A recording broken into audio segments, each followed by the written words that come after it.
History is full of empty spaces where priceless treasures once stood.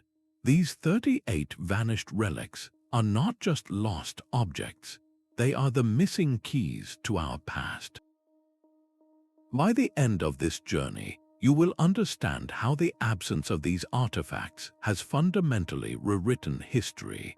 We will explore why a single missing chest could challenge biblical scholarship and how a lost library may have set back human progress by centuries. What vanished piece of history do you think left the largest void in our understanding? The true shape of history is often defined by its empty spaces. These are not mere absences but profound silences that echo through time, challenging everything we think we know. When a pivotal relic vanishes, it does more than just remove an object from a museum shelf. It collapses a pillar of understanding, forcing us to question the very foundations of our past. This intellectual vacuum becomes a powerful engine for discovery. Historians and archaeologists are driven to fill these gaps, pioneering new technologies and re-examining old evidence with fresh eyes. The lost Library of Alexandria did not just burn, it erased entire schools of thought from the human record. The missing Ark of the Covenant is not just a religious artifact, it is a cornerstone of cultural identity that, in its absence, has spawned countless theories and expeditions. This is why our list of 38 treasures is so much more than a catalogue of missing items. Each entry represents a fracture in our timeline, a question that refuses to be silenced. The first category we will explore consists of artifacts whose disappearance didn't just create a mystery, it fundamentally rewrote a chapter of human history. A chest of acacia wood overlaid with pure gold and carrying within it the very laws believed to be handed down from heaven. The Ark of the Covenant is perhaps the ultimate vanished treasure, an object whose absence resonates through millennia. For the ancient Israelites, it was far more than a sacred box. It was the physical throne of the divine, a conduit for immense and terrifying power. Biblical accounts describe it leveling walls, striking down those who touched it improperly, and leading armies to victory. Its presence defined the holiest space in the tabernacle and later in Solomon's temple, and then it was gone. Sometime after the reign of King Solomon, the Ark vanishes from all reliable historical records. Did Babylonian invaders melt it down for its gold when they sacked Jerusalem in 586 BCE? Was it smuggled away by priests who foresaw the coming destruction, perhaps hidden in a secret chamber deep beneath the Temple Mount? Or did it make a journey to Ethiopia, as the Ethiopian Orthodox Church has claimed for centuries, guarded to this day in the town of Axum? This last theory fueled the real-life quests of adventurers and scholars, and of course, inspired one of cinema's most famous fictional archaeologists. But the true impact of its loss is not measured in failed expeditions. Without the Ark, we are missing the central artifact of early Israelite worship. We can only speculate about the exact nature of its rituals, the source of its purported power, and the profound cultural void its disappearance created. It demonstrates how a single object can embody an entire spiritual worldview, and how its vanishing can leave a permanent question mark over a civilization's most fundamental beliefs. This theme of a single absence rewriting history extends to another biblical enigma, one made not of gold, but of solid gold and elusive truth. The Holy Grail presents a very different kind of disappearance, one that begins not with a known object being lost, but with a legend being born. This sacred cup, said to have been used by Christ at the Last Supper, is arguably the most famous relic that may never have physically existed. Its power lies not in a historical ledger recording its theft or destruction, but in the immense void of its unknown nature. Medieval poets and storytellers, most famously in the tales of King Arthur and his knights, transformed this simple vessel into a profound symbol of divine grace, a quest that could only be undertaken by the purest of heart. They wove together threads of Christian tradition, like Joseph of Arimathea using the cup to collect Christ's blood, with much older Celtic myths of magical cauldrons. This blending created a story that was endlessly adaptable, reflecting the spiritual and political concerns of every new generation. Was the Grail a physical cup of emerald that fell from heaven, as some stories claim? Or was it always a metaphor for a direct personal connection to God, something the medieval church may have found dangerously appealing? This ambiguity is precisely what has fueled a search lasting over 1,000 years. From knights on crusades to modern theorists who believe it was hidden by the Knights Templar or passed down through European bloodlines, the pursuit has never ceased.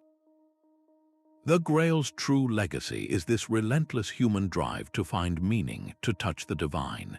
It demonstrates how a single, elusive idea can inspire more exploration and art than any solid gold artifact ever could. This pattern of a sacred object's absence shaping faith continues with our next treasure, a relic that promised not just spiritual connection, but the very face of God. While the Ark and the Grail were objects of faith, the vanished Library of Alexandria represented the very architecture of human reason.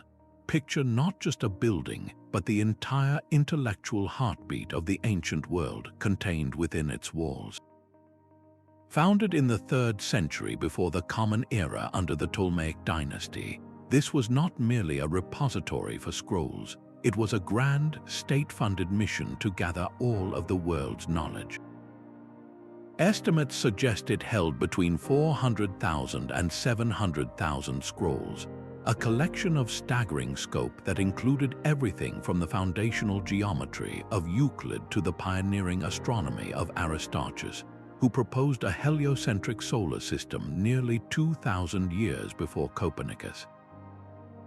Scholars were drawn here from across the Mediterranean, granted a salary and a life of study to copy, translate, and debate. This was the internet of the classical age, a central hub where the sum of human understanding was being actively compiled and expanded. Its destruction was not a single catastrophic event, but a slow, agonizing death by 1,000 cuts. A fire associated with Julius Caesar's civil war in 48 BCE is said to have damaged a portion of the collection stored in warehouses. Later, during a riot in the 3rd century CE, more was lost. Then came the rise of Christianity and the suppression of pagan institutions, and finally the Muslim conquest in the 7th century, each event chipping away at the library's physical and intellectual foundations until nothing remained but legend. The true tragedy is not the burning of papyrus, but the silencing of voices. We lost plays by Sophocles and Aeschylus, the complete histories of Babylon, and most painfully, the entire collected works of thinkers like Aristotle and Archimedes. We possess only fragments of their legacy, references in the works of others to masterpieces that are simply gone. What if even one of those charred scrolls had contained Archimedes' advanced calculations on infinity or Aristotle's lost dialogues? Modern historians often speculate that the preservation of Alexandria's core collection could have shaved centuries off the scientific revolution. The painstaking rediscovery of Greek knowledge through Arabic translations in the Middle Ages might have been unnecessary. Our understanding of physics, medicine, and astronomy could have advanced at an unimaginable pace. The library's disappearance is a permanent reminder of the fragility of civilization itself, a lesson that knowledge is not a permanent possession but a flame that must be constantly guarded and fed. From this monumental loss of collective wisdom, we now turn to a treasure that represented the absolute concentration of power in a single, magnificent object. For a millennium, the right to rule all of China was carved into a single piece of luminous green jade. The imperial seal, known as the heirloom seal of the realm, was more than a royal stamp. It was the physical proof of the mandate of heaven. Its origin story is as legendary as the object itself, hewn from the famed Heshebite jade, a stone a craftsman once labored over for years before presenting it to the first emperor, Qin Shi Huang. After he unified the warring states in 221 BCE, this seal became the ultimate symbol of that hard-won peace. The inscription it bore was a direct claim to divine approval, declaring, having received the mandate from heaven, may the emperor lead a long and prosperous life. For centuries, the transfer of this seal from one dynasty to the next was the most critical act of state. It was not merely a change of ownership, it was the celestial blessing itself being passed to a new ruler, legitimizing their power in the eyes of the people and the cosmos. Then, amidst the chaotic fragmentation of the 5 dynasties and 10 kingdoms period around the 10th century, the seal simply vanished from all historical records. Its disappearance created an existential crisis for every emperor who came after. How do you prove you have heaven's favor when the very object that certifies it is gone? They commissioned replicas, but these were always seen as hollow imitations, lacking the sacred history and power of the original.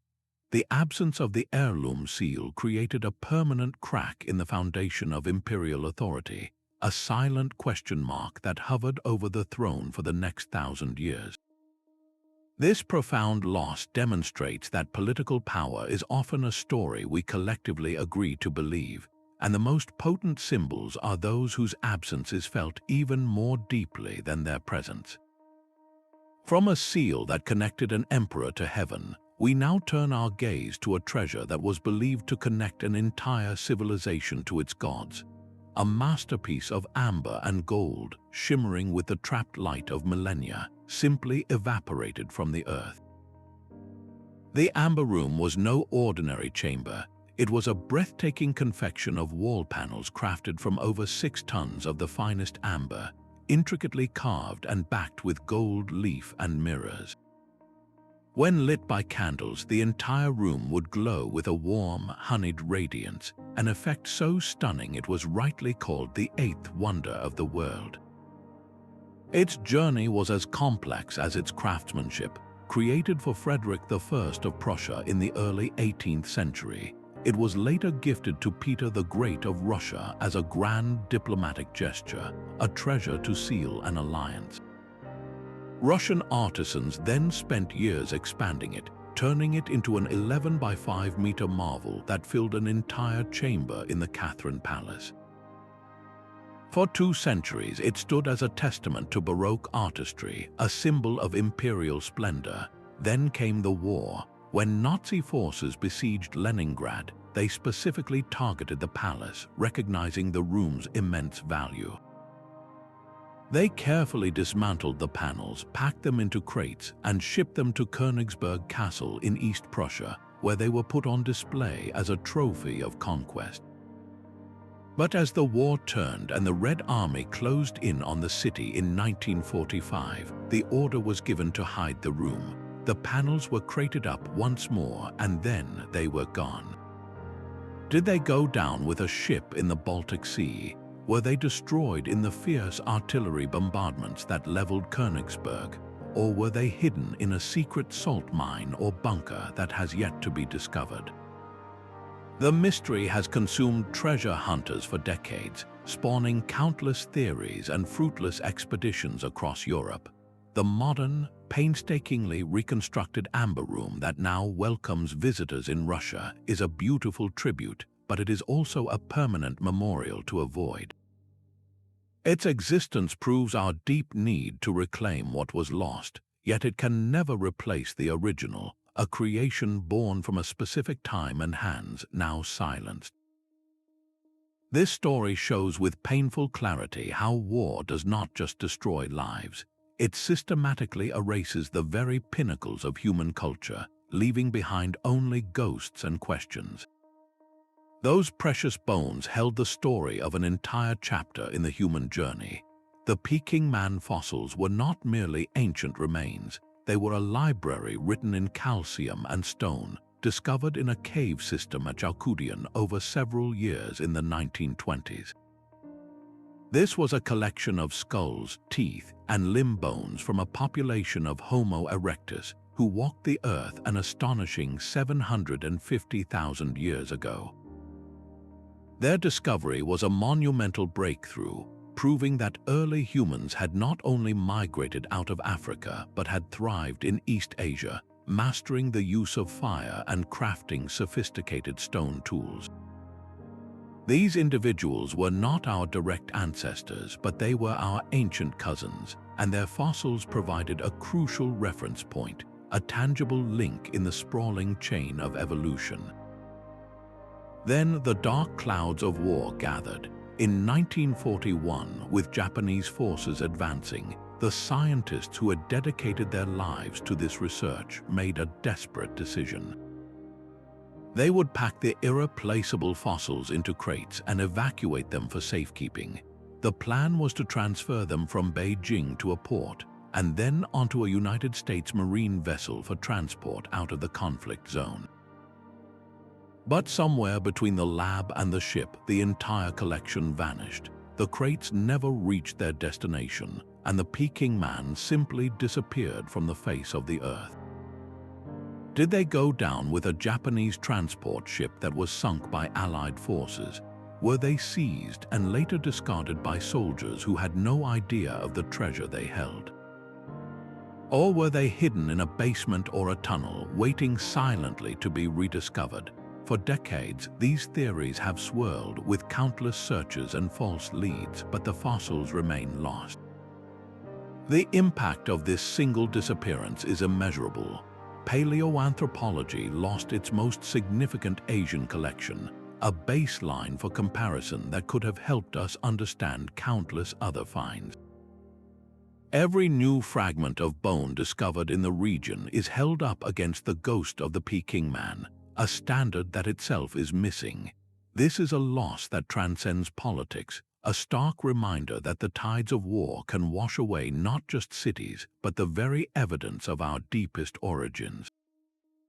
From this profound loss of scientific understanding, we now pivot to a treasure that represented the absolute peak of royal authority and its ultimate fragility. The security of Dublin Castle was supposed to be absolute, a fortress of British rule in Ireland. Yet in July of 1907, just days before a state visit from King Edward VII, its most guarded treasure simply vanished. The Irish crown jewels, the magnificent star and badge of the Order of St. Patrick, were gone. Crafted with hundreds of precious stones including Brazilian diamonds, emeralds, and rubies, their monetary value was staggering. But their true worth was symbolic, a glittering representation of the British monarchy's authority over Ireland. Their theft was not just a crime, it was a profound and deliberate insult to the crown. The ensuing investigation was a spectacle of incompetence and suspicion. The official in charge of the jewels was a man named Sir Arthur Vickers, whose own personal life and lax security became the focus of intense scrutiny. Theories exploded, pointing fingers at Irish nationalists seeking to undermine the royal visit, at high-ranking court officials involved in a cover-up, or even at a mysterious occultist seeking the gems for a ritual. Yet despite multiple official inquiries and a frenzy of press speculation, no one was ever convicted. The jewels were never seen again. The scandal did more than humiliate the Dublin Castle administration. It poured fuel on the fires of Irish nationalism. Here was undeniable proof that the symbols of British power were vulnerable, that the establishment was corrupt and incompetent. The empty safe became a powerful metaphor for a weakening empire. This vanished treasure demonstrates how a single, brazen act of theft can amplify a political movement, turning precious stones into potent weapons in a struggle for national identity. From this story of political symbolism stolen, we now encounter a treasure whose very essence was mathematical symbolism, a device of such legendary complexity that its loss may have set back the birth of computing itself. A simple ceramic cup became a vessel for one of history's most enduring lessons on human nature. The Pythagoras Cup, attributed to the ancient Greek thinker famous for his theorem, was far more than a drinking vessel. It was a cleverly engineered trap for the greedy.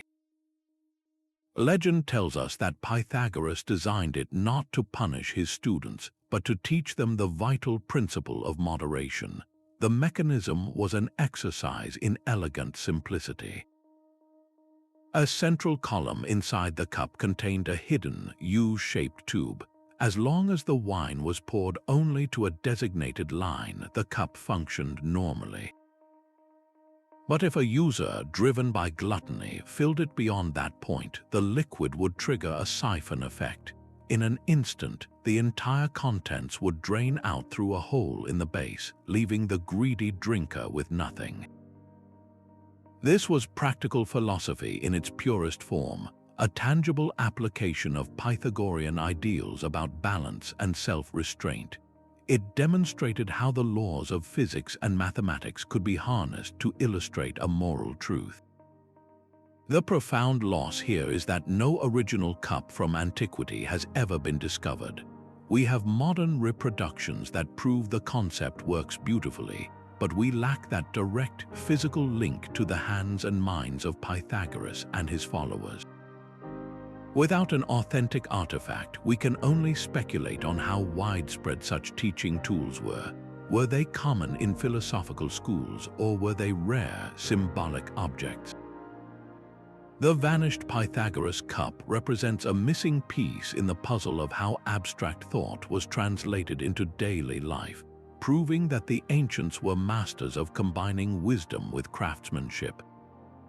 This fusion of intellectual pursuit and artistic creation reaches its zenith in our next treasure, an object that mapped the very heavens themselves. The Antikythera Mechanism was a symphony of bronze gears, locked in silence for 2,000 years at the bottom of the sea. Recovered from a Roman-era shipwreck in 1901, its corroded fragments seemed unremarkable at first. But decades of painstaking analysis have revealed the shocking truth. This was an ancient Greek analog computer of breathtaking sophistication. It could predict the positions of the sun and moon, forecast eclipses, and even track the cycles of the Olympic Games, all by turning a simple hand crank. Its intricate arrangement of precisely cut gears functioned as a mechanical calendar of the cosmos, a physical model of the heavens themselves. Yet for all we have learned, the surviving fragments are only a fraction of the whole story. Archaeologists are certain that significant portions of the original device are still missing from the wreck site.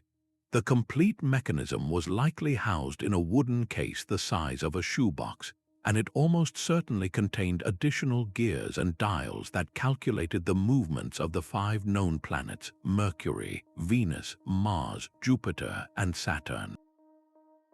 Modern X-ray and surface imaging have revealed hidden inscriptions, a kind of user's manual etched into the bronze that describe functions the remaining gears cannot perform. These ghostly instructions hint at a device even more complex than the one we can reconstruct. The absence of these planetary gears is a void in our understanding of ancient genius. Without them, we cannot fully comprehend how the Greeks of the 2nd century before the Common Era conceived of cosmic order, translating abstract mathematical theories into a tangible, turning machine. This partial treasure forces us to confront a humbling reality that even when we are lucky enough to find a relic, it can retain profound and essential mysteries. Our journey now turns from this pinnacle of human intellect to a treasure that was believed to be a product of divine artistry itself. She was a giantess of gold and ivory, a goddess made manifest in the heart of Athens. The Athena Parthenos was not merely a statue, it was the soul of the city itself, a physical declaration of its power, wealth, and divine favor. Towering nearly 40 feet high within the Parthenon's inner chamber, she was the masterpiece of the sculptor Phidias, created around 447 before the Common Era. Her construction was a feat of both art and engineering, a wooden core meticulously overlaid with carved ivory for her skin, and a fortune's worth of gleaming, removable gold plates for her robes and armor. In her right hand, she held a small statue of Nike, the goddess of victory, while her left rested on a massive shield, its surface carved with an epic battle between the Greeks and the Amazons. Every detail was charged with meaning, from the serpent coiled at her feet, representing the mythical king Eratosthenes, to her helmet, adorned with a sphinx and griffins. To stand in her presence was to feel the weight of the divine, an experience designed to overwhelm the senses and cement Athenian identity. And then, this colossal embodiment of a civilization simply vanished. Sometime during late antiquity, the Athena Parthenos disappeared from all historical records. Was she consumed by a fire, or was she systematically dismantled, her priceless ivory and gold stripped away by looters or a bankrupt empire? Her absence is a chasm in our understanding. While we have small Roman copies and descriptions on coins, these are like whispers of a thunderous voice. They cannot convey the sheer, awe-inspiring scale, the play of light on the polished materials, or the profound religious terror she was meant to evoke. We have lost the definitive benchmark of classical Greek artistry, the ultimate expression of how a society could build a home for its gods. This lost connection to divine power finds a strange parallel in a treasure that connected two vast and distant empires, a relic not of gold but of pure, unadulterated light. For the elite of ancient China, Roman glass must have seemed like a miracle made solid. These were not the opaque ceramics or jades they knew, but vessels of pure, brilliant transparency, or shimmering with hues of cobalt and amethyst. Chinese chronicles from the Han Dynasty describe these exotic imports with a sense of wonder, marveling at their clarity and comparing them to precious stones.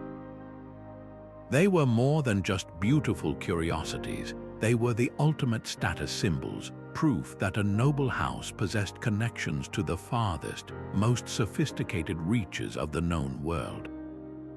This was the pinnacle of Roman craftsmanship, traveling thousands of miles along the Silk Road, a tangible thread connecting two empires that never formally met. We have found fragments of this glass in Asian tombs, tiny shards of evidence that confirm the historical accounts, but the most magnificent pieces, the complete bowls and flasks described as being as thin as an eggshell or carved with intricate scenes, have vanished entirely.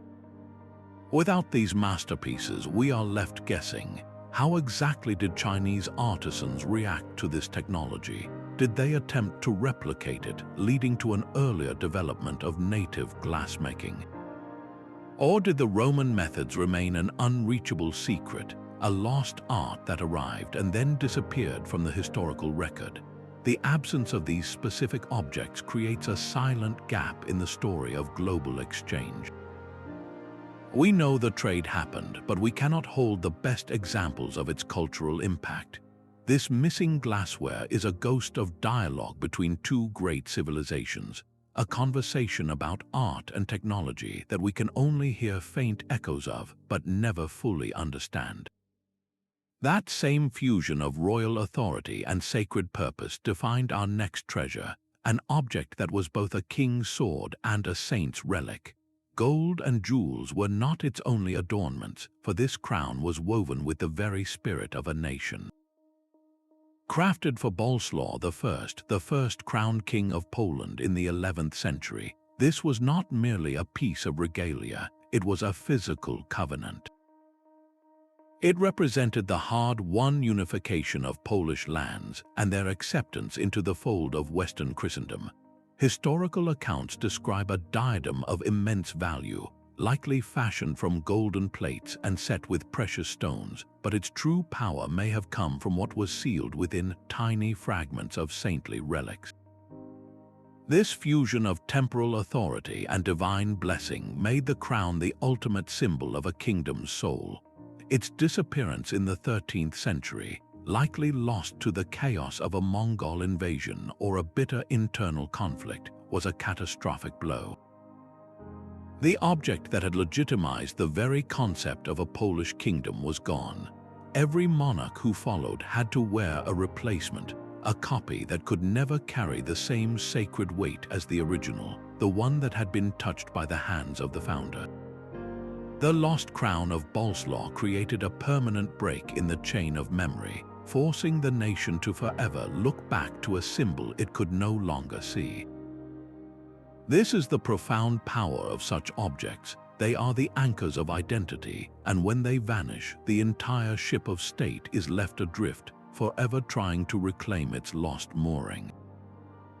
This tangible link between earthly rule and a higher order finds a fascinating parallel in a treasure that sought to map the very mind of God through mathematics.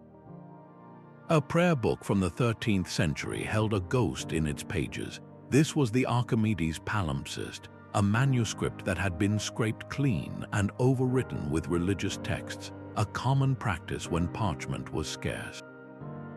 But beneath those pious prayers lay the erased words of one of history's greatest minds.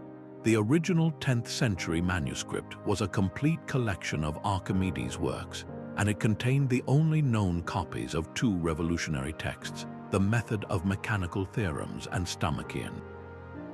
For centuries, this palimpsest was used and stored in a Jerusalem monastery, its true nature completely unknown. Then, in the early 20th century, it was identified, but its trials were far from over. It suffered through forgers painting over pages to increase its value, devastating mold, and severe water damage. When modern scientists finally got their hands on it, they employed a breathtaking array of technologies, using X-ray fluorescence and multispectral imaging to peer through the layers of damage and ink, desperately trying to read the faint, corroded traces of the original Greek. They succeeded in recovering stunning insights, revealing that Archimedes was grappling with concepts of infinity and rudimentary calculus nearly 2,000 years before Newton and Leibniz. The Stomachion showed him exploring combinatorics, the mathematics of combinations, in a complex puzzle. But for all our technological marvels, crucial passages were simply gone forever, rendered illegible by the very hands that sought to preserve the parchment for other uses. We are left with a devastating paradox, a treasure that was both miraculously saved and permanently lost.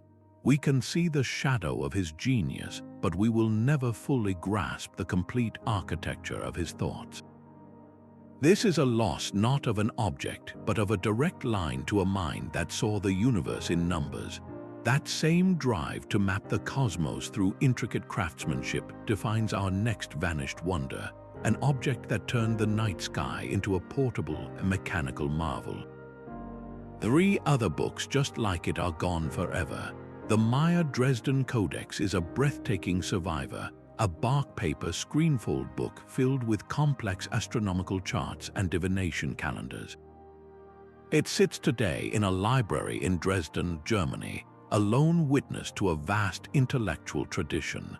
But colonial accounts mention at least 3 other codices of similar scope and importance, volumes that completed a set of foundational knowledge for the Maya civilization. These were not simple almanacs, they were the culmination of centuries of meticulous observation, where priest astronomers tracked the cycles of Venus, predicted solar eclipses, and mapped the seemingly chaotic movements of the planets against the fixed stars. Their understanding of time was not linear, but a complex interweaving of multiple calendar cycles, a grand cosmic machine whose gears they believed they could calculate. All of this was systematically erased. In the 16th century, Spanish missionaries like Bishop Diego de Landa viewed these texts as dangerous works of the devil, a direct threat to their campaign of religious conversion. He ordered the public burning of countless Maya codices in a series of auto-da-fe ceremonies, a deliberate act of cultural annihilation. The flames that consumed those bark paper pages did more than destroy art, they silenced an entire school of science. We are left with the Dresden Codex as a magnificent but frustratingly incomplete key, a guidebook to a universe of knowledge where most of the chapters are missing. We can see from its complex Venus tables that the Maya calculated the planet's cycle with astonishing accuracy, but what even more advanced understandings were lost in its companion volumes. The vanished codices represent a permanent fracture in human history, a brutal lesson in how ideological certainty can extinguish the light of knowledge, leaving us to forever wonder what those other books might have taught us about the sky.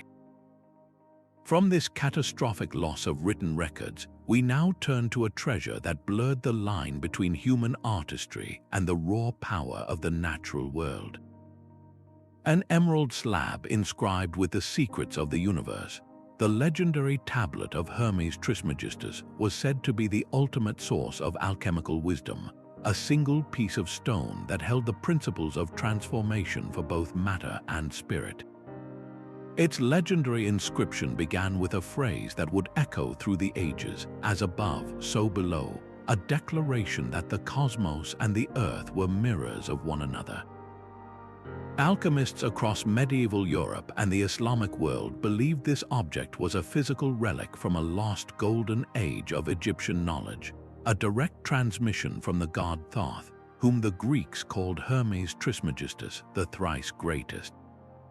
They were not seeking merely to turn lead into gold. That was a mere metaphor for the ultimate goal, the purification and enlightenment of the human soul. The profound irony is that while the original physical tablet has never been found, its influence is undeniable. Its core ideas, preserved in Arabic and Latin translations, became the philosophical bedrock for Western alchemy, inspiring figures from Isaac Newton to Paracelsus. The tablet's very absence became its power, because no one could ever point to the real emerald slab and say, "This is all it is." The legend could grow infinitely, adapting to every new spiritual and scientific movement. It represents the eternal human quest not for a physical object, but for a key, a singular truth that can unlock the mysteries of existence, a truth that always seems to have been lost just out of reach in a more enlightened past. This pursuit of legendary power finds a brutal, tangible form in our next treasure, an object that promised not spiritual enlightenment, but dominion on the battlefield. Its steel was a captured landscape of clouds and stars.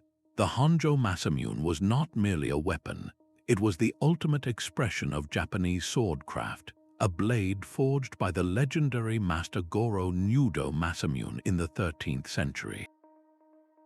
His name still carries a mythical weight, synonymous with perfection. Masamune's genius lay in his tempering process, a closely guarded technique that folded the steel countless times, creating a blade of impossible resilience and a cutting edge that was both razor-sharp and virtually unbreakable.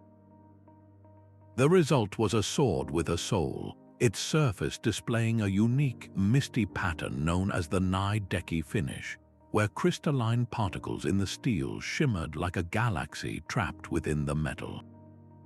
This particular katana became the most revered heirloom of the Tokugawa shogunate, the very symbol of the military government that ruled Japan for over 250 years.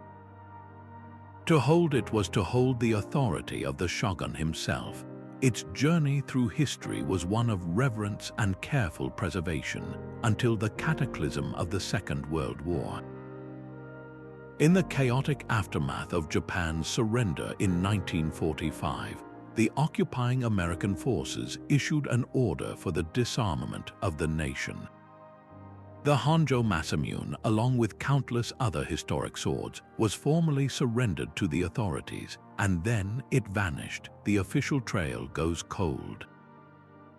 Was it mistakenly lumped in with common military swords and sent to a smelter to be melted down for scrap, a fate that befell so many other blades?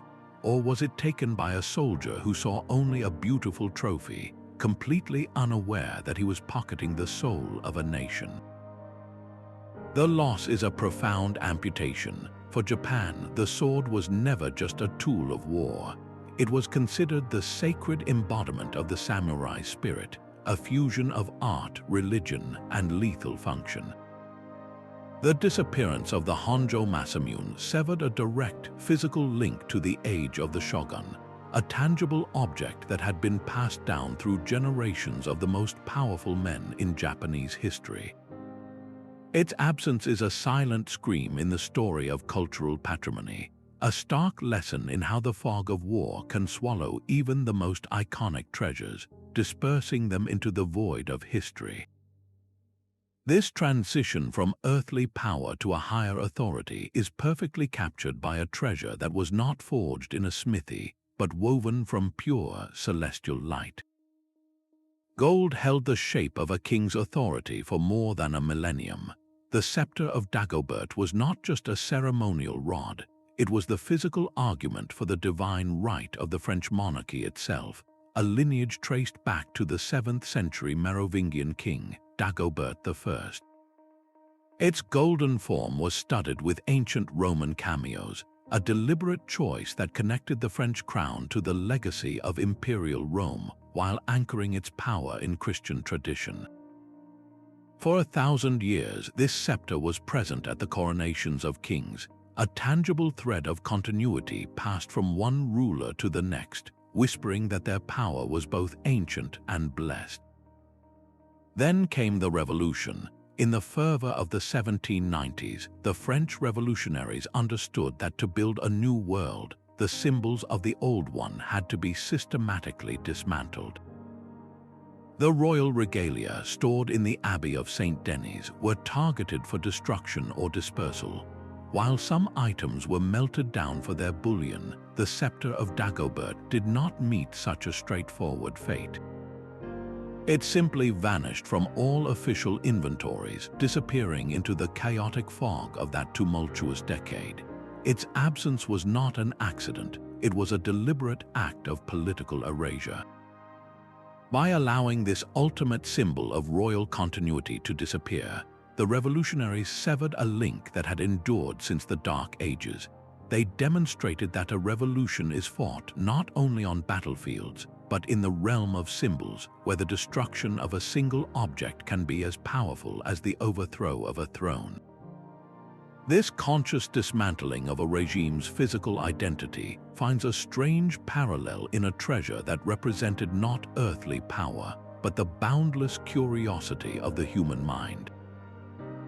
The Voynich Manuscript is a book that physically survived while its soul has completely vanished. Unlike other treasures that were lost to fire or theft, this 15th century codex sits safely in a library at Yale University. Its vellum pages are intact, filled with a flowing, unknown script that has defied every attempt at translation for over a century. The illustrations are even more baffling, depicting plants that do not match any known species, astrological charts of unrecognizable constellations, and intricate drawings of tiny, naked women bathing in a system of interconnected green pipes. The book is physically present, but the intellectual key required to unlock it has been permanently lost.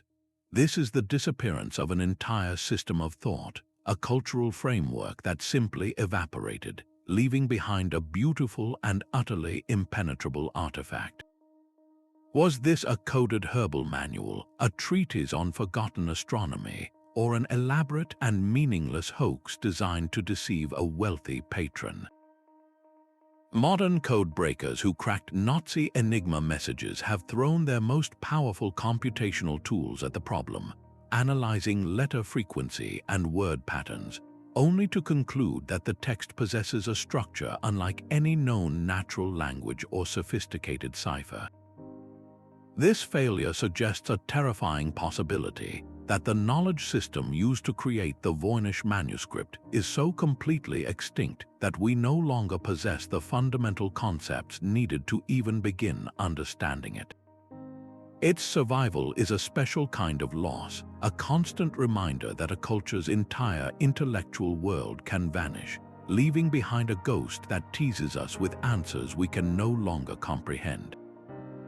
This struggle to connect with a lost system of thought finds a powerful echo in a treasure that was believed to be a direct conduit to the divine, a physical object that channeled the very voice of God. Her voice was a whisper on crumbling papyrus, where once it had been a thunderous presence in the ancient world. The poet Sappho of Lesbos wrote an estimated 10,000 lines of lyric poetry, verses sung to the accompaniment of the lyre that explored the most intimate landscapes of love, longing, and loss. Today, a mere 650 lines survive, and almost all of these are fragments, single stanzas, or even just a few words torn from their original context. We possess the scattered bones of a giant, forced to imagine the whole creature. Her complete works were once held in the great libraries of Alexandria and Constantinople, meticulously copied and studied by scholars who recognized her genius. But as the classical world gave way to the early Middle Ages, her scrolls were systematically allowed to decay or were actively destroyed. The deeply personal and often homoerotic nature of her work, celebrating female desire and companionship, likely made her a target for a new religious orthodoxy that viewed such themes as morally dangerous. This was not a loss by accident, but by ideological filtering, a conscious decision about which voices from the past were deemed worthy of preservation. The tragedy is amplified by the breathtaking quality of the fragments that remain. In one of her most famous pieces, she describes the physical agony of jealousy, writing, "Love shakes my heart like a wind falling on oaks on a mountain."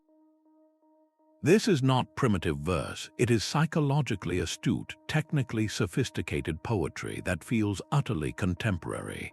What masterpieces of emotional insight were lost in those other 9,000 lines? How did she develop her unique metrical patterns, which became known as Sapphic stanzas? The absence of her complete works has fundamentally distorted our view of ancient literature, silencing one of the few prominent female voices from that era and leaving us with a canon that is overwhelmingly male. We are left forever listening for a song that has been muted, a ghost melody hinting at a symphony we can never hear.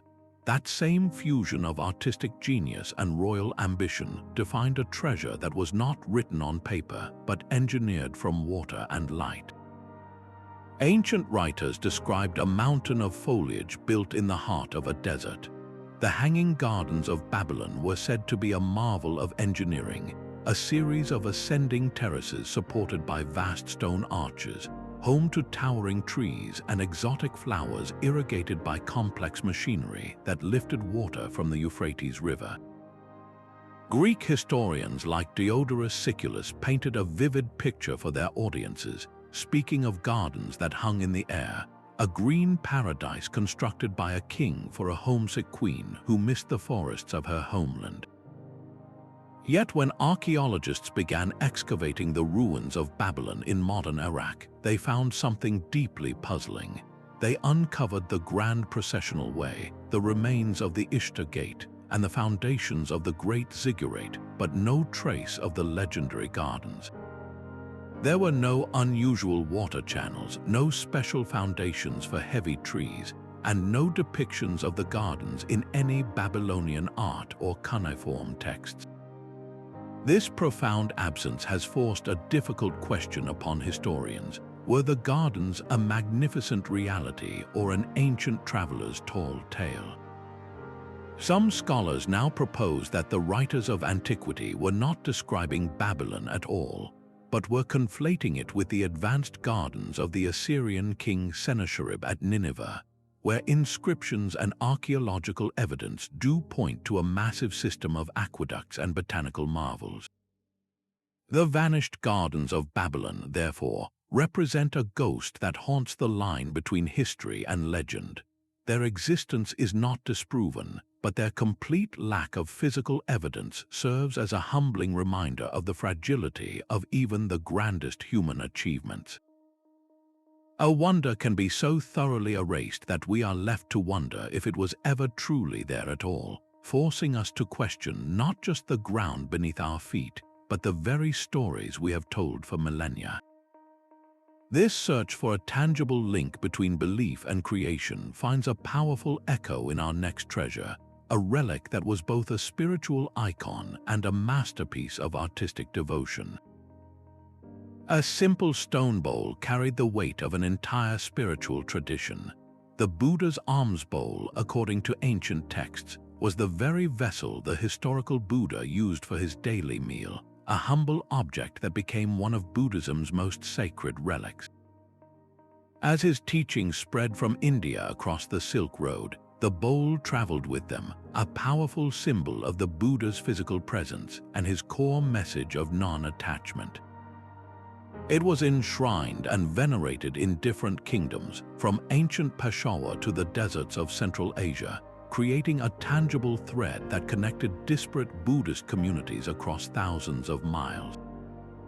This was not merely a relic locked away in a single temple. It was a shared focal point for an entire continent's faith. Then, in the medieval period, historical accounts grow silent. The chaos of invasions, particularly the expansion of Islamic empires into the region, severed the bowl's known history. Did it fall into the hands of looters who saw only a stone dish, or was it hidden away in a sealed cave or monastery, its location forgotten over the centuries? The profound loss here is not just the disappearance of a single artifact. We have lost the primary physical connection to Siddhartha Gautama himself, the man who walked the earth and founded one of the world's great religions. Unlike the grand pyramids or golden statues, this was a simple, functional object from his daily life, making its potential to connect us to the founder incredibly direct and human. Its absence means we must rely on faith and tradition alone without that one, universally acknowledged object that could have physically bridged 2.5 millennia. This vanished bowl demonstrates how the most powerful relics are often the simplest, and how their loss can fragment a shared spiritual heritage, leaving communities to wonder which, if any, of the several bowls claimed as the original today is truly the one that once rested in the Buddha's hands. From a relic that unified a spiritual community, we now turn to a treasure that embodied the solitary, brilliant light of a single mathematical mind. Her final breath was not the only thing extinguished in that brutal murder. Hypatia, the renowned mathematician and philosopher of 4th century Alexandria, left behind a legacy of written works that vanished just as completely as her life.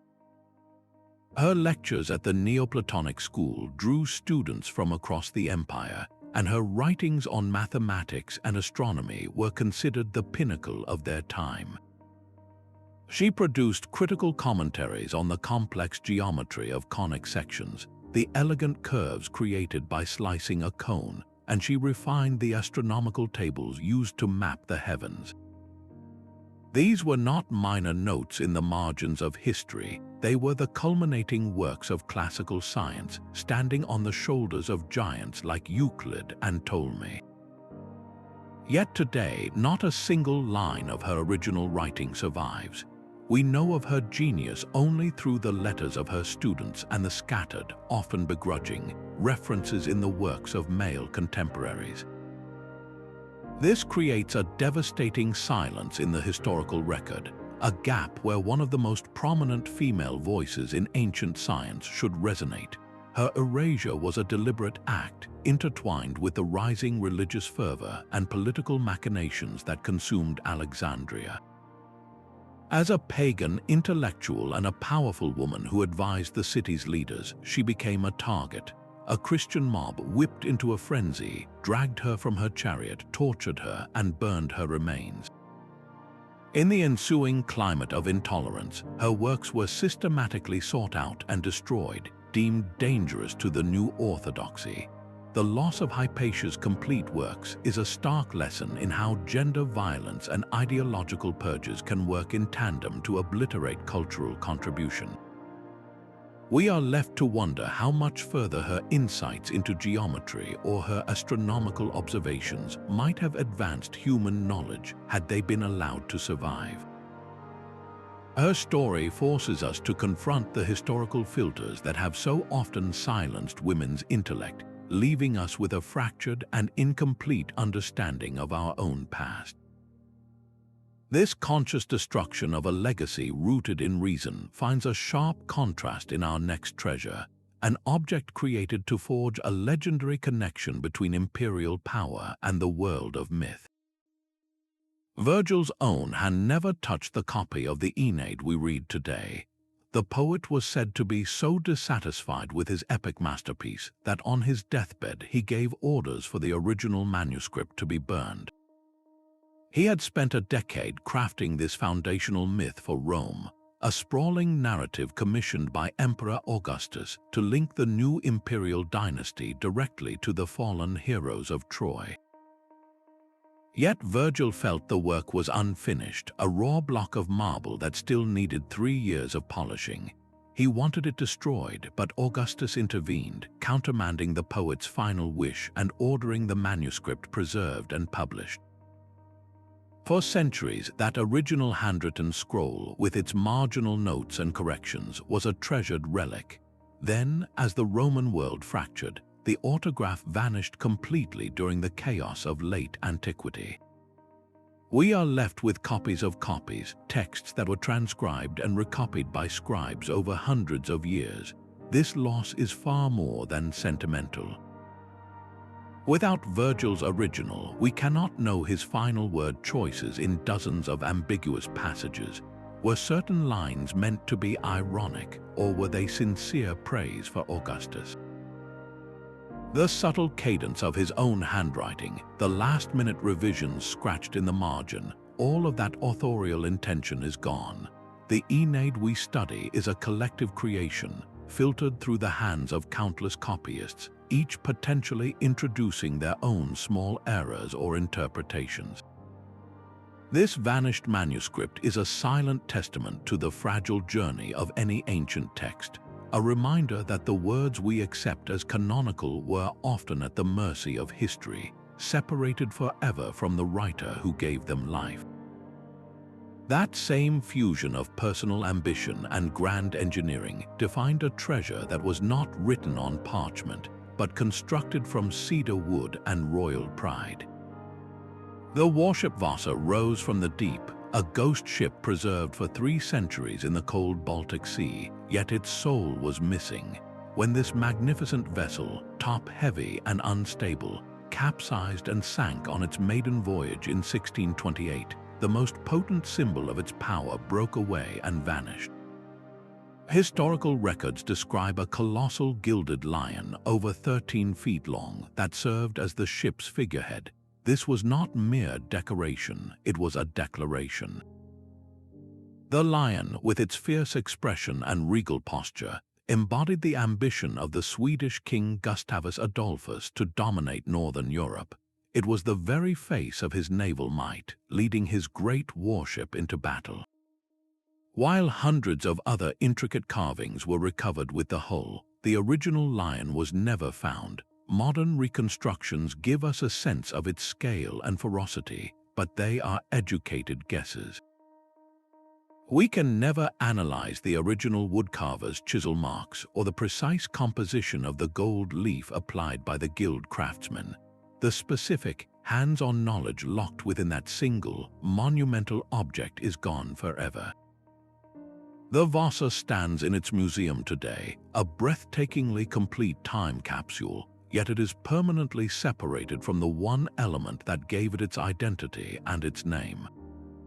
This paradox reminds us that a treasure can be 99% recovered and still be defined by the 1% that is missing.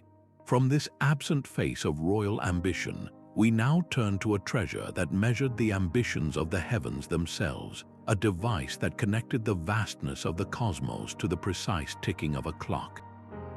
Stone idols to the Spanish were intricate scientific instruments to the Maya. When conquistadors and missionaries arrived in the 16th century, they encountered large, intricately carved calendar stones that they viewed as nothing more than pagan blasphemy. Under the directives of figures like Bishop Diego de Landa, these stones were systematically toppled, smashed, and buried. We know from surviving accounts that some of these destroyed monuments were far larger and more complex than the few examples, like the famous Aztec sunstone, that managed to survive the purge. These were not simple date markers, they were cosmological maps carved in limestone, weaving together multiple, overlapping cycles of time. The Maya did not perceive time as a straight line, but as a series of interlocking wheels, sacred cycles that governed everything from agriculture to the fate of kings. The grandest stones integrated the 260-day sacred calendar with the 365-day solar year, synchronizing them with the 584-day cycle of Venus and the precise orbits of other planets. This created a celestial machine of breathtaking complexity, a working model of the universe as the Maya understood it. The destruction of these primary stones means we are trying to reconstruct a master clock from a handful of scattered, surviving gears. We rely on the Dresden Codex and the dates carved on temple lintels, but these are fragments of the whole. The most sophisticated stones, likely developed over generations of observation at great astronomical centers like Kapon and Palinck, are gone forever. We have lost the definitive expressions of their temporal philosophy, the carved proof of how they saw human existence as intimately woven into the fabric of the cosmos itself. This is a stark lesson in how religious fervor can shatter a sophisticated scientific worldview, leaving us to piece together a broken universe. From this catastrophic loss of cosmic knowledge, we turn to a treasure that represented the delicate art of peace between empires. A simple pipe carved from stone could hold the fate of nations within its bowl. The ceremonial pipe of Tecumseh was far more than a personal possession. It was the living heart of a political and spiritual revolution. In the early 19th century, the Shawnee leader embarked on an audacious mission, traveling thousands of miles to unite dozens of disparate tribes into a single, powerful confederacy. His goal was to create a sovereign native nation, a united front that could halt the relentless westward expansion of the United States. At the center of these delicate and urgent negotiations was his pipe. Each time it was lit and passed among chiefs, it was not merely a gesture of peace but a sacred act. The smoke carried their words to the Creator, sealing their alliances not just in word but in spirit. The pipe itself was a covenant, its carved symbols representing the shared identity and common purpose Tecumseh was fighting to build. His brother, Tenskwatawa, the prophet, provided the spiritual fervor, but Tecumseh carried the diplomatic instrument that made the vision tangible. Then, in 1813, at the Battle of the Thames, Tecumseh fell. In the immediate chaos of the American victory, his body was stripped of its possessions. The pipe, along with his other ceremonial items, was taken as a war trophy, and from that moment it vanished from history. The loss is profound on multiple levels. We lost the primary artifact of the most significant pan-tribal resistance movement in North American history.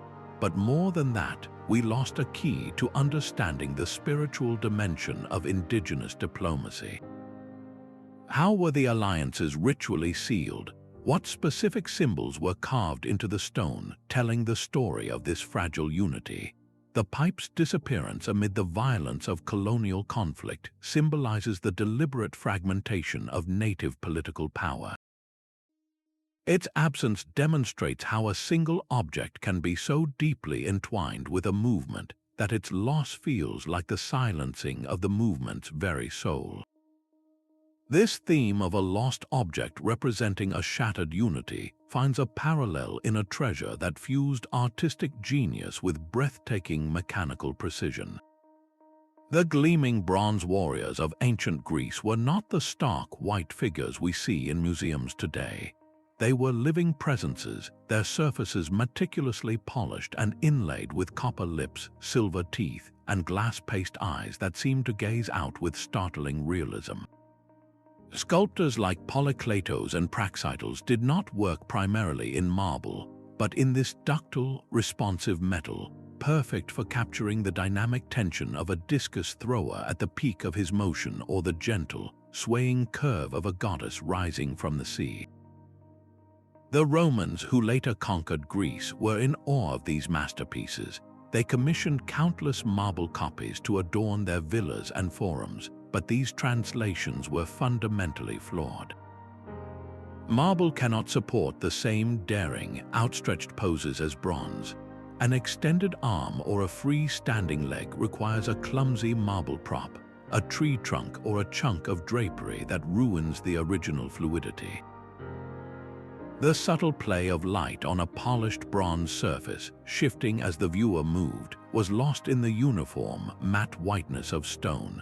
The true tragedy is that these artistic and technical peaks were not lost to a single cataclysm, but to the slow, grinding engine of utility. As the Roman Empire crumbled and Europe entered the Middle Ages, these priceless statues were seen not as cultural treasures, but as convenient piles of raw material.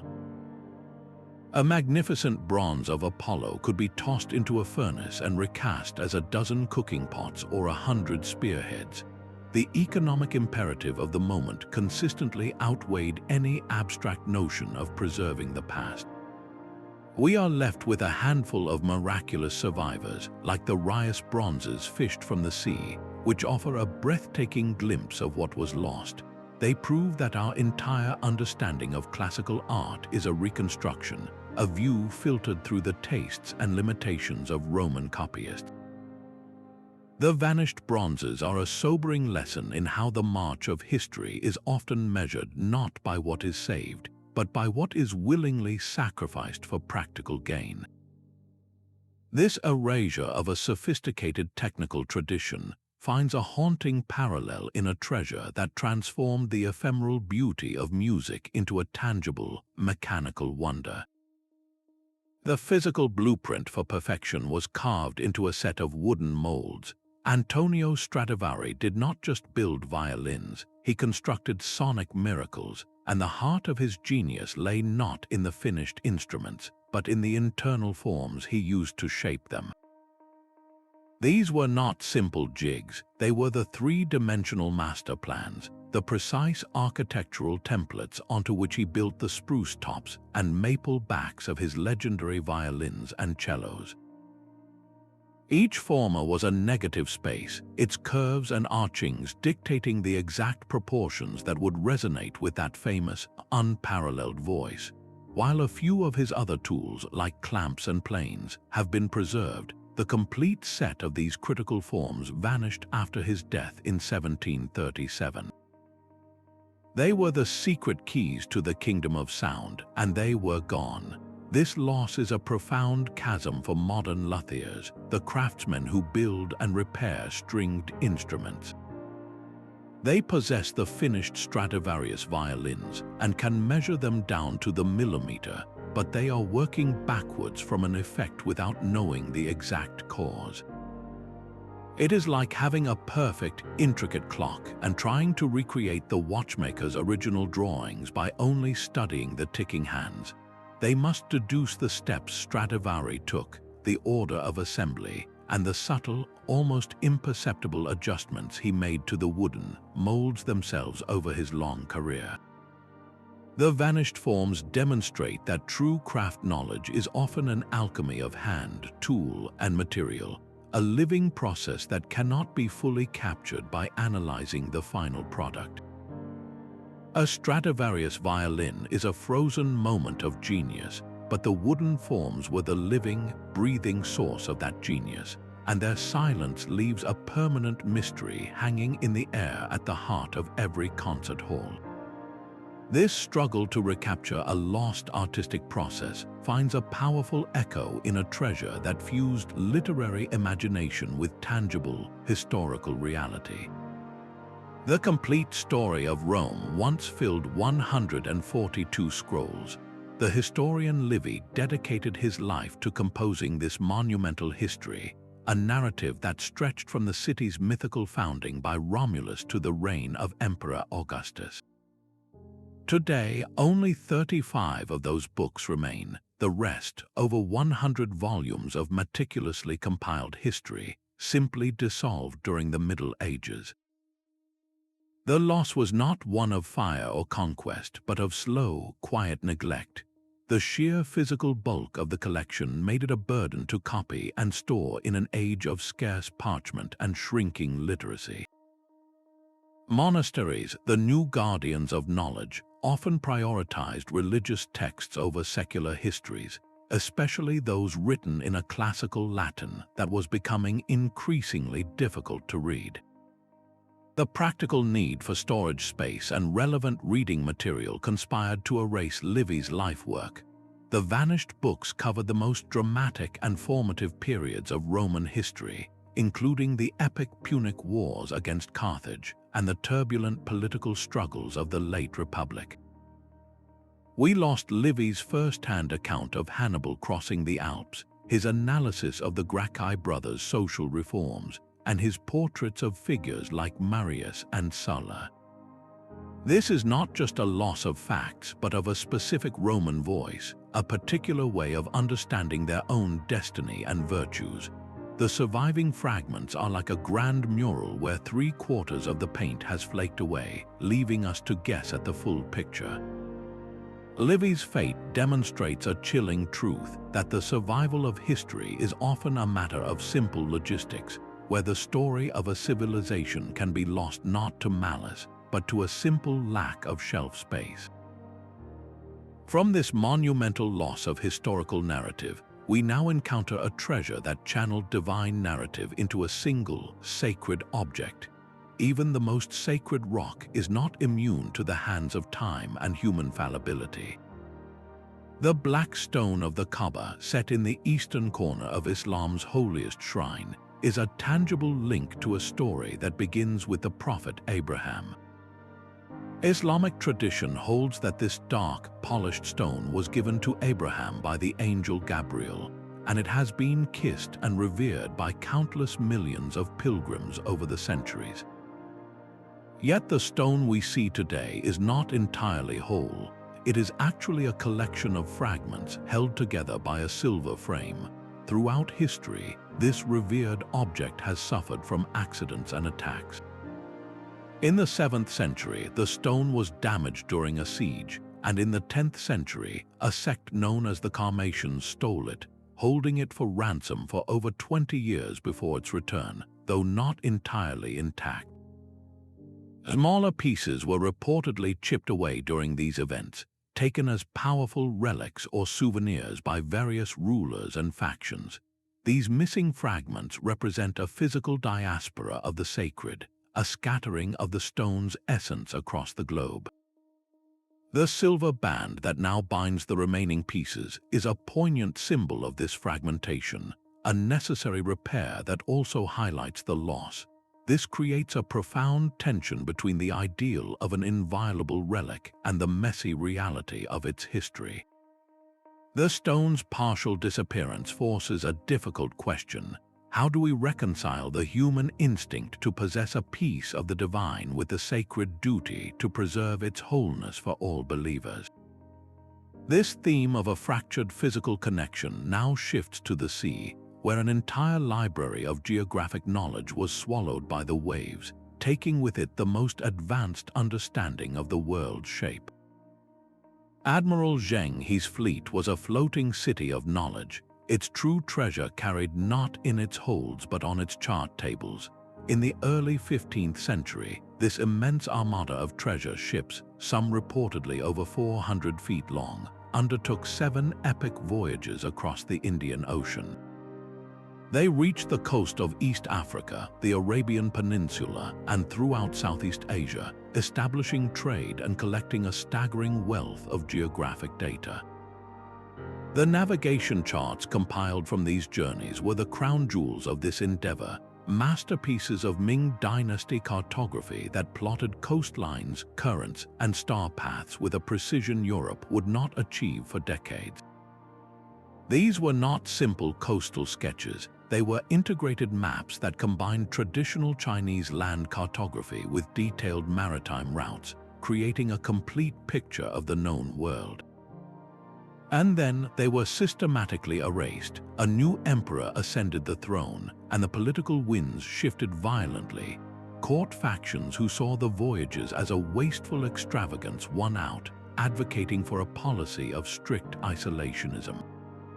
The great treasure ships were left to rot in their harbors, and the state-sponsored voyages were halted forever.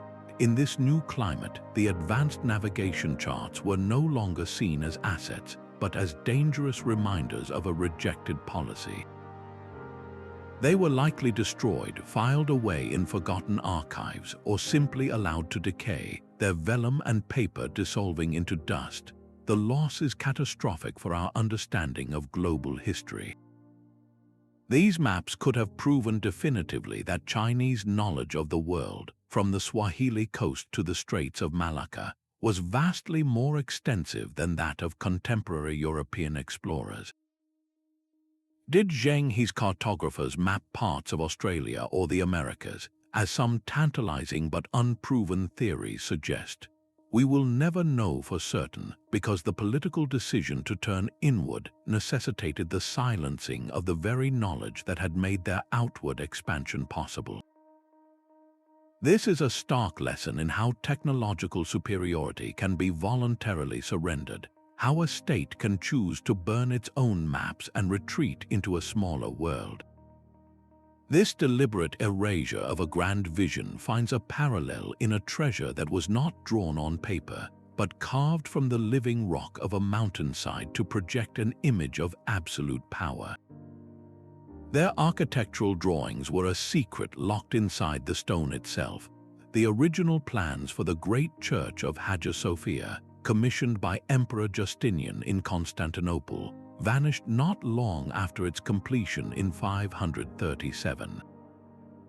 We know the names of the geniuses behind it, Anthemius of Tralles and Isidore of Miletus, but their master blueprint, the document that would explain how they thought, is gone. The challenge they faced was monumental: to build a dome so vast it seemed to float on a square base, a feat of physics that had never been attempted on such a scale. Their solution was as brilliant as it was daring. They used 4 massive triangular curved supports called pendentives to make the transition from the square walls to the circular base of the dome. Then they constructed the dome itself with 40 ribs converging at the top and lined it with windows so that it appeared to be suspended on a ring of light. This created the largest domed interior space on Earth for almost a full millennium.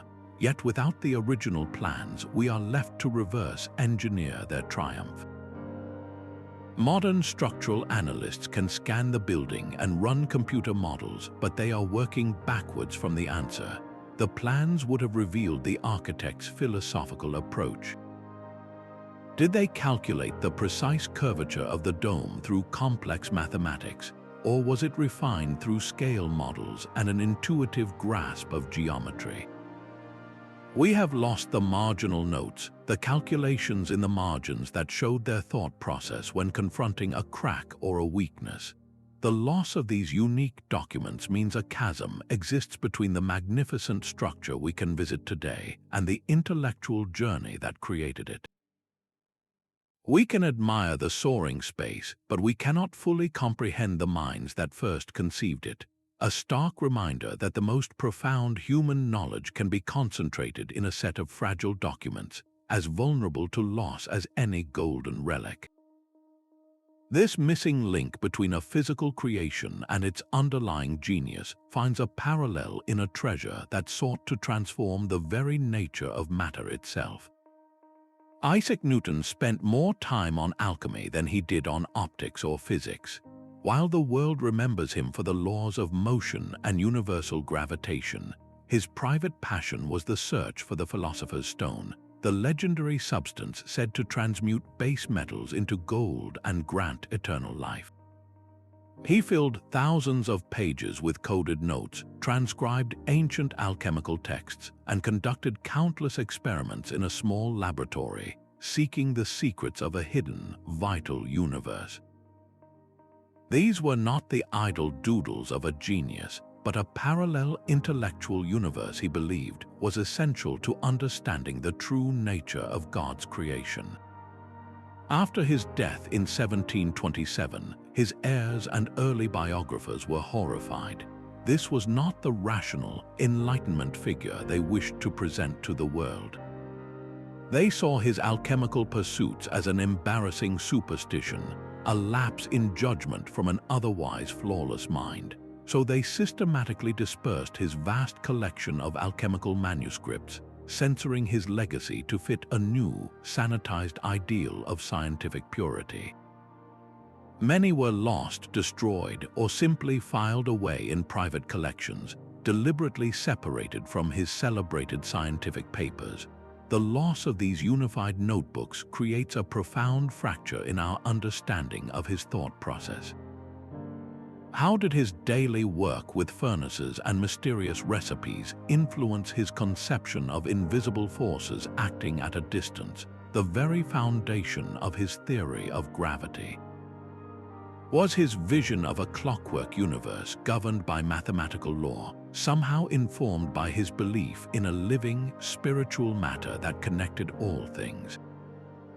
The vanished manuscripts force us to confront an uncomfortable truth, that the rigid disciplinary boundaries we impose on history are often artificial.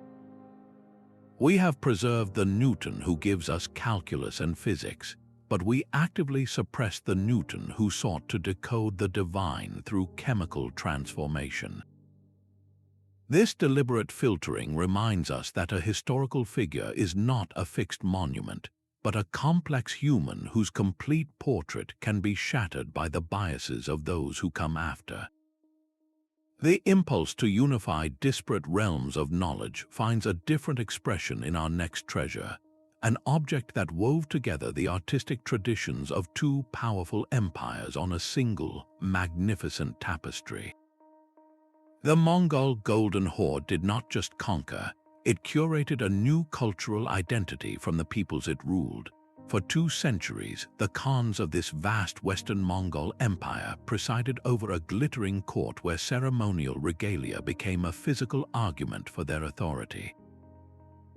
These were not merely golden cups and jeweled swords, but a deliberate fusion of symbols. A scepter might blend the animal style of the Central Asian steppes with the Christian iconography of their Russian subjects, while a ceremonial robe could weave together Chinese silk, Persian motifs, and Turkic designs. This was the material culture of a nomadic empire learning to rule settled civilizations, creating objects that spoke to everyone in their domain. Yet when the Golden Horde finally fragmented under internal strife and the rise of rivals like Muscovy, this entire collection of imperial regalia vanished without a trace. The portable nature of their wealth, once a strength, became its greatest vulnerability. Unlike a stone palace or a fixed treasury, these objects were designed to move, making them extraordinarily easy to disperse, loot, or melt down in the chaos of collapse. We are left with only the tantalizing descriptions in the travelogues of diplomats and merchants, who wrote of astonishing golden thrones and crowns set with gems from across the continent. The complete absence of these physical objects means we lack the definitive proof of this unique synthesis. We can theorize about cultural fusion, but we cannot hold it in our hands, analyze its craftsmanship, or understand the precise dialogue between its composite parts. This lost regalia stands as a stark lesson in the fragility of artifacts from mobile civilizations, whose greatest treasures were often the first to be scattered and erased when the political winds shifted. The stage itself became a dangerous political weapon in our next vanished treasure, where a playwright's vision was so potent its physical blueprint had to be erased. An entire genre of laughter was systematically erased from the historical record. We celebrate Aristophanes today for his 11 surviving comedies, brilliant works like Lysistrata and The Clouds, but these are merely the survivors of a much larger body of work. Ancient library catalogues and references from other writers tell us he created approximately 40 plays, which means we have lost nearly 30 of his comedies. These were not minor works, but annual productions for the great Athenian festivals, each one a razor-sharp, topical commentary on the city's most pressing issues. Imagine a political cartoonist whose work captured the entire spirit of a volatile decade, and then imagine 3/4 of their portfolio being thrown away. That is the scale of our loss. These missing plays tackled everything from the demagogue Cleon to the philosophical pretensions of Socrates, holding a funhouse mirror up to the society that created democracy. They were a vital public outlet, a safe space for the citizenry to laugh at their leaders and question the intellectual fads of the day. Their disappearance was not a single catastrophic event, but a slow, insidious process of selection. As the ancient world transitioned from fragile papyrus scrolls to the more durable parchment codex, librarians and monks made conscious choices about which texts were worth the immense labor and expense of recopying. The body, specific, and politically charged humor of Aristophanes often lost out to the more universally esteemed tragedies of Aeschylus or the philosophical dialogues of Plato. A joke about a long-forgotten Athenian tax collector simply did not seem as vital as the eternal questions of fate and justice. This filtering process created a profound distortion. We are left with a view of classical Athens that is heavily weighted toward its solemn, philosophical, and tragic sides, while the vibrant, critical, and uproariously funny voice of the common man has been largely silenced. We lost a direct line into the anxieties and amusements of everyday life, a tradition that proves how the survival of culture is never a neutral act, but a constant series of choices about which voices are deemed worthy of immortality. This same fusion of artistic expression and meticulous calculation defined our next treasure, an instrument that turned mathematical ratios into audible beauty. Those bronze spheres were not musical instruments but physical arguments for a cosmic truth. Pythagoras and his inner circle are said to have crafted a set of these perfect spheres, each one precisely tuned to vibrate at a fundamental musical interval. When struck, they would produce the pure mathematical ratios of the octave, the fifth, and the fourth, transforming abstract number theory into something you could hear and feel. This was the legendary music of the spheres made manifest, a teaching tool designed to prove that the same mathematical harmony governing a plucked string also orchestrated the motions of the planets. For the Pythagoreans, the universe was not silent. It was a grand, continuous symphony, and these spheres were the keys to understanding its score. The profound loss is that not a single one of these devices has been found. We have no archaeological evidence, no detailed diagrams, only cryptic references in later philosophical texts. Were they solid bronze or hollow, and how exactly did their size and thickness correlate to their pitch? Did they hang in a special chamber, arranged to mirror the perceived order of the celestial bodies? Without an original artifact, we are left with a beautiful idea, but no tangible proof of its execution. This absence is a classic example of how the most powerful educational technologies, the hands-on models and interactive demonstrations, are often the first to vanish. They were not immortalized in stone like a temple or copied endlessly like a sacred text. They were tools for the moment, used until they broke or were melted down for their raw material, their revolutionary purpose forgotten. The Pythagorean spheres demonstrate that a society's most advanced pedagogical methods can be entirely erased, leaving behind only the ghost of a lesson. This disappearance of practical, applied knowledge finds a direct parallel in a treasure that transformed the plant world into a living medical library. That same intimate connection between written knowledge and its visual proof was severed in a first-century masterpiece of medicine. While the text of De Materia Medica by the Greek physician Dioscorides survived, its soul did not. The original, vibrantly colored illustrations that accompanied his detailed descriptions of medicinal plants vanished completely, lost through centuries of tedious recopying by scribes who could not possibly grasp the precise botanical accuracy of the originals. Imagine a modern medical textbook where every detailed photograph of a heart valve or a skin rash was replaced by a medieval artist's best guess. This is the scale of our loss. Dioscorides was not just compiling a list, he was creating a practical field guide for Roman army doctors, a work so authoritative it remained in use for over 1,500 years. His text describes nearly 600 plants, their habitats, and their preparations for treating everything from headaches to battle wounds. But the illustrations would have shown the exact shape of the leaves, the specific arrangement of the petals, the unique color of the root. Without these paintings, we are left with a ghost of his intent. Which modern species corresponds to the silphium plant, a Roman contraceptive and seasoning so valuable it was harvested to extinction. We have descriptions, but the definitive visual proof is gone. Later copyists, working in dim scriptoria hundreds of years after the fall of Rome, often drew from local flora they recognized, subtly altering the plant's identity with every new version.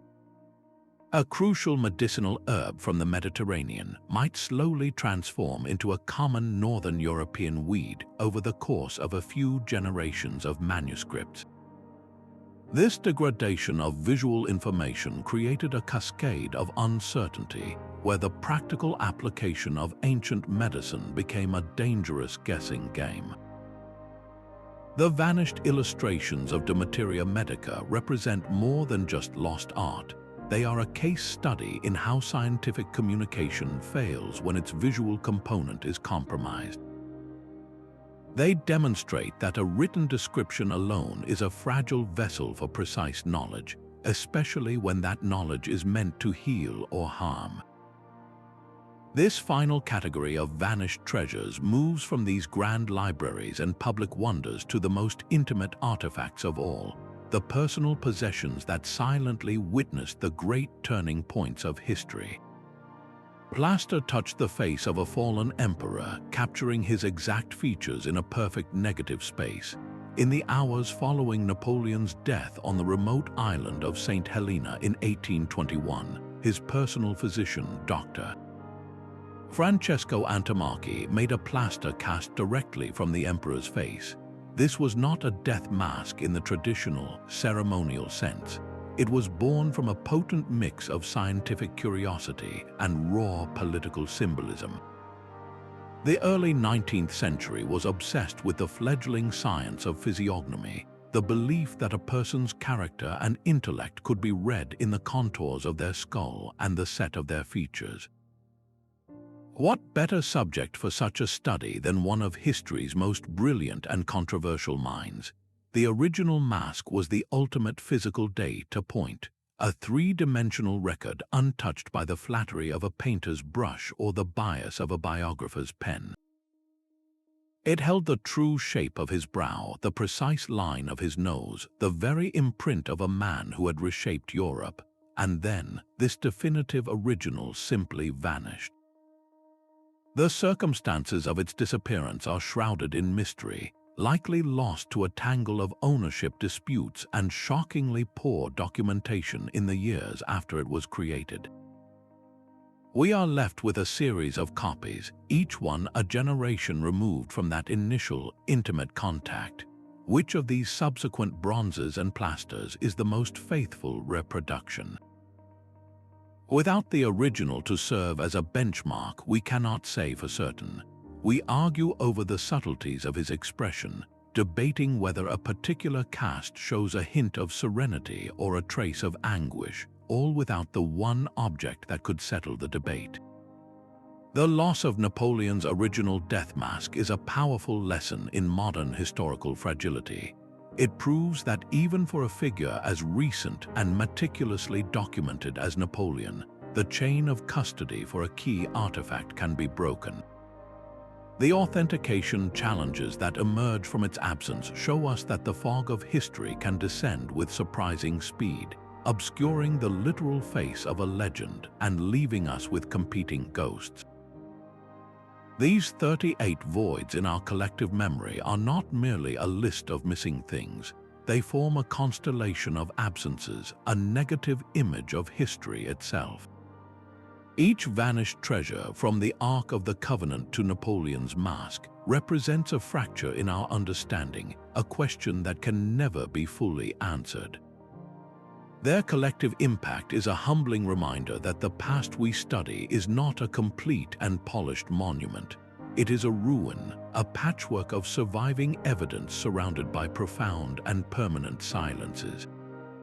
These empty spaces have, paradoxically, become powerful engines for discovery.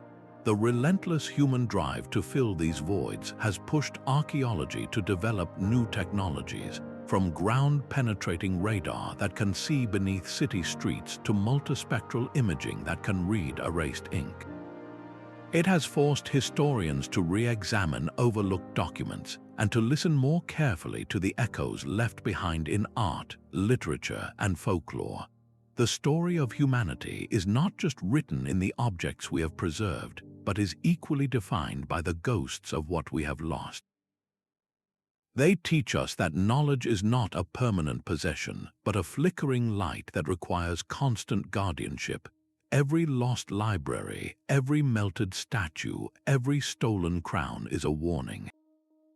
It urges us to look at the treasures we still hold in our museums, our libraries, and our digital archives, and to ask ourselves a final, pressing question. What are we doing today to ensure that the keys to our own era do not one day vanish, becoming just another silent entry on a future list of vanished treasures? These voids in our timeline do more than just frustrate historians. They actively reshape our entire perception of cultural evolution. When a foundational artifact vanishes, it does not simply leave an empty space on a shelf. It collapses a pillar of understanding, forcing us to build a new, more fragile structure of knowledge with whatever scattered stones remain. We are left with historical blind spots, entire epochs where our vision is blurred and our interpretations must be filled with educated guesses. The true shape of the Ark of the Covenant, the complete genius of Hypatia's mathematics, the full scope of the Maya's astronomical charts, all of these are now realms of speculation. Scholars are left to piece together a shattered vase, trying to understand its original form from a handful of fragments, and the resulting reconstructions often look very different from one another. This is why these mysteries persist for centuries, because the evidence needed to solve them is gone forever. A clear pattern emerges from these 38 stories, a recurring cycle of vulnerability that has threatened our shared heritage for millennia. Religious fervor has fueled the burning of libraries and the shattering of idols. The relentless machinery of war has melted down golden statues for coin and scattered priceless fossils to the winds. Simple economic pressure has seen bronze masterpieces tossed into furnaces for scrap metal. and the quiet, insidious force of neglect has allowed manuscripts to crumble into dust for lack of a scribe's attention.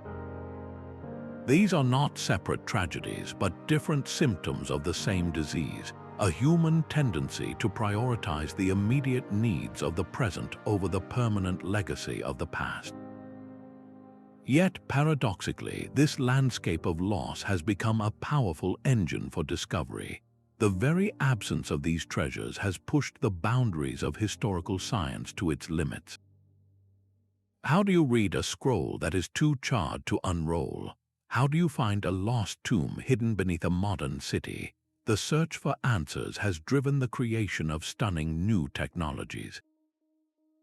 Multispectral imaging now peers through centuries of grime to reveal erased texts, while ground-penetrating radar maps the secrets buried deep beneath our feet. DNA analysis of ancient bones can trace migrations and family lineages that written records never captured. We are, in a sense, developing a kind of historical sonar, sending out pulses of inquiry to map the contours of these vast absences by listening to the echoes they return. This constant state of reconstruction teaches us a humbling lesson about knowledge itself. Our understanding of the past is not a fixed and final monument, but a living, breathing argument that is always subject to revision. Each new discovery, each technological breakthrough, can force us to redraw the maps we thought were complete. The vanished treasures remind us that history is a story we are forever rewriting, and that the most certain narrative can be overturned by a single object rising from the sands or emerging from a forgotten archive. So what does this collective grief for lost worlds teach us about our own moment? The same forces that erased the Library of Alexandria or scattered the regalia of the Golden Horde are still very much at work today. Cultural heritage sites are still bombarded in modern conflicts. Priceless artifacts are still looted from museums to fuel illicit markets, and the digital records of our own era face the unprecedented threat of technological obsolescence. The story of these 38 vanished treasures is not just a chronicle of past failures. It is a stark and urgent warning. It asks us to look at the masterpieces and the knowledge we hold today in our museums, our libraries, and our servers, and to become the guardians that previous generations sometimes failed to be. The greatest lesson from all these empty spaces is that preservation is not a passive act, but a conscious, continuous choice we must make for the future. These empty spaces in our timeline do more than just frustrate historians. They actively reshape our entire perception of cultural evolution. When a foundational artifact vanishes, it does not simply leave an empty space on a shelf. It collapses a pillar of understanding, forcing us to build a new, more fragile structure of knowledge with whatever scattered stones remain. We are left with historical blind spots, entire epochs where our vision is blurred and our interpretations must be filled with educated guesses. The true shape of the Ark of the Covenant, the complete genius of Hypatia's mathematics, the full scope of the Maya's astronomical charts, all of these are now realms of speculation. Scholars are left to piece together a shattered vase, trying to understand its original form from a handful of fragments, and the resulting reconstructions often look very different from one another. This is why these mysteries persist for centuries, because the evidence needed to solve them is gone forever. A clear pattern emerges from these 38 stories, a recurring cycle of vulnerability that has threatened our shared heritage for millennia. Religious fervor has fueled the burning of libraries and the shattering of idols. The relentless machinery of war has melted down golden statues for coin and scattered priceless fossils to the winds. Simple economic pressure has seen bronze masterpieces tossed into furnaces for scrap metal, and the quiet, insidious force of neglect has allowed manuscripts to crumble into dust for lack of a scribe's attention. These are not separate tragedies, but different symptoms of the same disease, a human tendency to prioritize the immediate needs of the present over the permanent legacy of the past. Yet, paradoxically, this landscape of loss has become a powerful engine for discovery. The very absence of these treasures has pushed the boundaries of historical science to its limits. How do you read a scroll that is too charred to unroll? How do you find a lost tomb hidden beneath a modern city? The search for answers has driven the creation of stunning new technologies. Multispectral imaging now peers through centuries of grime to reveal erased texts, while ground-penetrating radar maps the secrets buried deep beneath our feet. DNA analysis of ancient bones can trace migrations and family lineages that written records never captured. We are, in a sense, developing a kind of historical sonar, sending out pulses of inquiry to map the contours of these vast absences by listening to the echoes they return. This constant state of reconstruction teaches us a humbling lesson about knowledge itself. Our understanding of the past is not a fixed and final monument, but a living, breathing argument that is always subject to revision. Each new discovery, each technological breakthrough, can force us to redraw the maps we thought were complete. The vanished treasures remind us that history is a story we are forever rewriting, and that the most certain narrative can be overturned by a single object rising from the sands or emerging from a forgotten archive. So what does this collective grief for lost worlds teach us about our own moment? The same forces that erased the Library of Alexandria or scattered the regalia of the Golden Horde are still very much at work today. Cultural heritage sites are still bombarded in modern conflicts. Priceless artifacts are still looted from museums to fuel illicit markets, and the digital records of our own era face the unprecedented threat of technological obsolescence. The story of these 38 vanished treasures is not just a chronicle of past failures. It is a stark and urgent warning. It asks us to look at the masterpieces and the knowledge we hold today in our museums, our libraries, and our servers, and to become the guardians that previous generations sometimes failed to be. The greatest lesson from all these empty spaces is that preservation is not a passive act, but a conscious, continuous choice we must make for the future. As we reach the end of this journey, which of these 38 voids speaks most powerfully to you? Was it the lost soul of a nation like the Crown of Bolesław, or a silenced voice of genius like the complete works of Sappho? Share your thoughts on which vanished treasure you believe left the largest hole in our collective story. Your perspective is part of this ongoing conversation, a conversation that ensures these lost wonders are never truly